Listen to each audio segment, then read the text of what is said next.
आज हम लोग आपकी कक्षा 12 में कवि सूर्यकांत त्रिपाठी निराला जी द्वारा रचित बादल राग के तीसरे पद्यांश का संदर्भ, प्रसंग, व्याख्या और काव्य सौंदर्य लिखना सीखेंगे।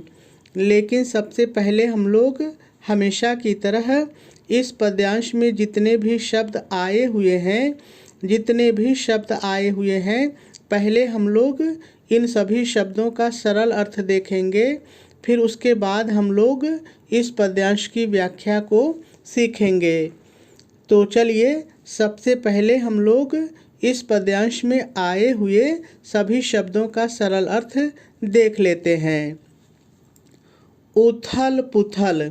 देखिए, उथल पुथल वैसे तो अपने आप में ही सरल है, आप ऐसे ही प्रयोग करके व्याख्या कर सकते हैं। लेकिन यदि आप इसको बदलना ही चाहते हैं तो आप उलट पलट कह सकते हैं। उलट पलट। यहाँ पर एक चीज़ और आपको ध्यान देना है, कभी कभी यहाँ से आपकी परीक्षा में प्रश्न बन जाता है कि उथल पुथल में कौन सा समास है। तो देखिए, उथल पुथल में द्वंद्व समास है, क्योंकि उथल और पुथल दोनों शब्द प्रधान हैं और इसमें और योजक शब्द का लोप है, तो यहाँ पर द्वंद्व समास है। ठीक है। कर, कर माने कर दो, कर माने कर दो। हृदय, हृदय माने हृदय को, हृदय को। मचा, मचा मतलब मचा दो, मचा माने मचा दो। क्या मचा दो? हलचल। सरल है, ऐसे ही रहेगा। चल रे चल, तीनों शब्द सरल है। कवि बादल को कह रहे हैं कि हे बादल चल, चल रे चल मतलब चल। मेरे, बादल के लिए कवि कह रहे हैं कि मेरे।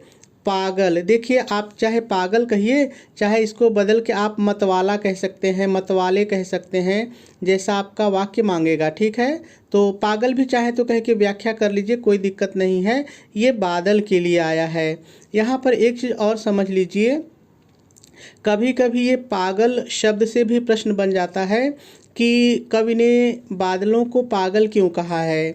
तो देखिए ज़रा सा सुन लीजिए, जिस तरह से पागल का कोई निश्चित नहीं होता है कि वह किस दिशा में जाएगा, वो क्या करेगा, उसी तरह से बादल का भी निश्चय नहीं होता है कि वो किधर जाएगा, किधर वर्षा करेगा, किधर कम वर्षा करेगा, किधर ज़्यादा वर्षा करेगा। इसलिए कवि ने यहाँ पर बादलों को पागल कहा है, मतवाला कहा है। ठीक है। धंसता सरल है, कोई दिक्कत नहीं है। दलदल, देखिए चाहे आप दलदल कह के व्याख्या कर लीजिए, चाहे आप इसको कीचड़ भी कह सकते हैं, कीचड़। ठीक है। हंसता है, सरल है, कोई दिक्कत नहीं है। नद, नद माने नदियाँ, नद माने नदियाँ। खल खल, देखिए खल खल मतलब खिलखिलाकर, यानी खिलखिलाकर हंसती हैं जो नदियाँ हैं। कवि कल्पना कर रहे हैं कि जब बरसात होती है, पानी भरता है, नदियाँ बहती हैं, तो जब उसमें खल खल की आवाज़ होती है तो कवि कल्पना कर रहे हैं कि नदियाँ खिलखिलाकर हंसती हैं। बहता, ये नदियों के पानी के लिए आया है कि जब नदियों में पानी बहता है। तो कहता, देखिए कहता मतलब कहता है, या आप कह सकते हैं यशोगान करता है, कहता है या यशोगान करता है, गुणगान करता है बादलों का। कवि की कल्पना है कि कवि कह रहे हैं कि जब नदियों का पानी बहता है तो ऐसा लगता है जैसे वो बादलों का यशगान कर रहा है, बादलों का गुणगान कर रहा है, क्योंकि बादल के बरसने से ही नदियों में पानी भरा हुआ है। ठीक है। कुलकुल, कलकल, कलकल, ये नदियों के पानी का शब्द है, उनकी आवाज़ है, तो ऐसे ही रहेगा। ठीक है। तो सभी शब्दों का सरल अर्थ हम लोगों ने देख लिया। अब हम लोगों को इस पद्यांश की व्याख्या सीखनी है, लेकिन इसकी व्याख्या को सीखने से पहले हम लोग थोड़ा सा इसका संदर्भ और प्रसंग लिख लेते हैं, फिर उसके बाद हम लोग इसकी व्याख्या को सीखेंगे। तो चलिए सबसे पहले हम लोग इसका संदर्भ लिख लेते हैं। तो आप संदर्भ हेडिंग डालेंगे, डैश डालेंगे और डैश डाल करके लिखेंगे, प्रस्तुत पद्यांश हमारी पाठ्य पुस्तक हिंदी के काव्य खंड में संकलित बादल राग शीर्षक से उद्धृत है। इसके रचयिता श्री सूर्यकांत त्रिपाठी निराला जी हैं। पूर्ण विराम लगा देंगे और आपका संदर्भ पूरा हो जाएगा। चलिए अब हम लोग इसका प्रसंग लिख लेते हैं। तो आप प्रसंग हेडिंग डालेंगे, डैश डालेंगे और डैश डाल करके लिखेंगे, प्रस्तुत पद्यांश में कवि निराला जी ने बादलों से बरस कर उनके हृदय को आनंदित करने का आग्रह कर रहे हैं। पूर्ण विराम लगा देंगे और आपका प्रसंग भी पूरा हो जाएगा। चलिए अब हम लोग इस पद्यांश की व्याख्या को सीखते हैं। तो कवि कहते हैं, उथल पुथल कर हृदय मचा हलचल। प्रस्तुत पद्यांश में कवि निराला जी बादलों का आवाहन करते हुए कहते हैं कि हे बादलों, तुम इतना बरसो कि। अब आ जाइए पद्यांश पर। तुम इतना बरसो कि मेरे हृदय को, हृदय मेरे हृदय को उलट पलट, उथल पुथल उलट पलट कर दो, अर्थात मेरे हृदय में हलचल मचा दो। और पूर्ण विराम लगा देंगे। चलिए एक बार फिर से दोनों लाइन की व्याख्या को सीखते हैं। तो देखिए मैंने कहा कि सबसे पहले आप व्याख्या हेडिंग डालेंगे, डैश डालेंगे और डैश डाल करके पहले थोड़ा सा लिख लेंगे। क्या लिखेंगे एक बार फिर ध्यान से सुनिए। प्रस्तुत पद्यांश में कवि निराला जी बादलों का आवाहन करते हुए कहते हैं कि हे बादलों, तुम इतना बरसो कि। अब आ जाइए पद्यांश पर। तुम इतना बरसो कि मेरे हृदय को उलट पलट कर दो, अर्थात मेरे हृदय में हलचल मचा दो। और पूर्ण विराम लगा देंगे। चलिए आगे देखते हैं। आगे कवि कहते हैं, चल रे चल मेरे पागल बादल, धंसता दलदल हंसता है नद, खल खल बहता कहता कुल कुल कल कल कल कल। चलिए पांचों लाइन को एक साथ लेते हैं। तो फिर भाव के अनुसार थोड़ा सा पहले अपनी तरफ से जोड़ करके लिखेंगे।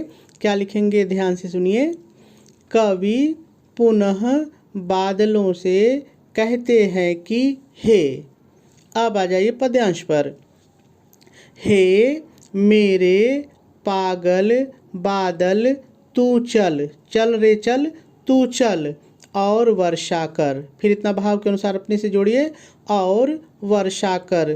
तेरे वर्षा करने से दल दल धंस जाता है, धंसता दल दल तेरे वर्षा करने से दल दल धंस जाता है। और नदियाँ खिलखिलाकर, खल खल खिलखिलाकर, और नदियाँ खिलखिलाकर हंसने लगती हैं, हंसता है हंसने लगती हैं। नदियों में बहता हुआ पानी, बहता नदियों में बहता हुआ पानी कुल कुल और कल कल की ध्वनि करता हुआ तेरा ही यशोगान करता है, कहता तेरा ही यशोगान करता है। फिर भाव के अनुसार थोड़ा सा और जोड़ेंगे। क्या जोड़ेंगे ध्यान से सुनिए। कवि के कहने का तात्पर्य है कि हे बादल, तू इतना बरस कि कहीं भी पानी का अभाव न हो, संपूर्ण धरती आनंदित होकर खिलखिलाकर हंसती रहे। और पूर्ण विराम लगा देंगे। चलिए एक बार फिर से पांचों लाइन की व्याख्या को देखते हैं। तो देखिए मैंने कहा कि भाव के अनुसार थोड़ा सा पहले लिखेंगे। क्या लिखेंगे एक बार फिर से सुनिए। कवि पुनः बादलों से कहते हैं कि हे। अब आ जाइए लाइन पर। हे मेरे पागल बादल तू चल और वर्षा कर, तेरे वर्षा करने से दल दल धंस जाता है। कामा लगाएंगे, आगे लिखेंगे नदियाँ खिलखिलाकर हंसने लगती हैं। फिर कामा लगाएंगे और आगे लिखेंगे नदियों का बहता हुआ पानी कुल कुल और कल कल की ध्वनि करता हुआ तेरा ही यशोगान करता है। फिर लिखेंगे कवि के कहने का तात्पर्य है कि हे बादल तू इतना बरस कि कहीं भी पानी का अभाव न हो, संपूर्ण धरती आनंदित होकर खिलखिलाकर हंसती रहे। पूर्ण विराम लगा देंगे और आपकी व्याख्या पूरी हो जाएगी। चलिए अब हम लोग थोड़ा सा इसका काव्य सौंदर्य भी देख लेते हैं। यदि इस पद्यांश में रस की बात की जाए तो इसमें शांत रस है। यदि छंद देखा जाए तो यह मुक्तक छंद है। यदि अलंकार की बात करें तो इस पद्यांश में पुनरुक्ति प्रकाश अलंकार, अनुप्रास अलंकार और मानवीकरण अलंकार, ये तीन मुख्य अलंकार हैं। तीनों अलंकार कहाँ पर हैं? चलिए हम लोग थोड़ा सा पद्यांश पर चलकर देख लेते हैं तो भूलेगा नहीं। देखिए जब हम यहाँ पर देखते हैं उथल पुथल में, तो इसके अंत में भी ल वर्ण आया है और इसके अंत में भी ल वर्ण आया है, तो अनुप्रास अलंकार, ठीक है। उसी तरह से देखिए पागल बादल में अंत में ल वर्ण आया है और यहाँ पर भी ल वर्ण आया है, अनुप्रास अलंकार, ठीक है। उसी तरह से यहाँ देखिए बहता कहता त वर्ण यहाँ भी आया है और त वर्ण यहाँ भी आया है, अनुप्रास अलंकार, एक हो गया। चलिए दूसरा देखते हैं। देखिए यहाँ पर है खल खल, तो एक ही शब्द दो बार आया है लेकिन इसका अर्थ एक ही है, तो यहाँ पर पुनरुक्ति प्रकाश अलंकार है। यहाँ पर कुल कुल दो बार आया है, पुनरुक्ति प्रकाश अलंकार है। यहाँ पे कल कल शब्द दो बार आया है, यहाँ पर पुनरुक्ति प्रकाश अलंकार है, दो हो गया।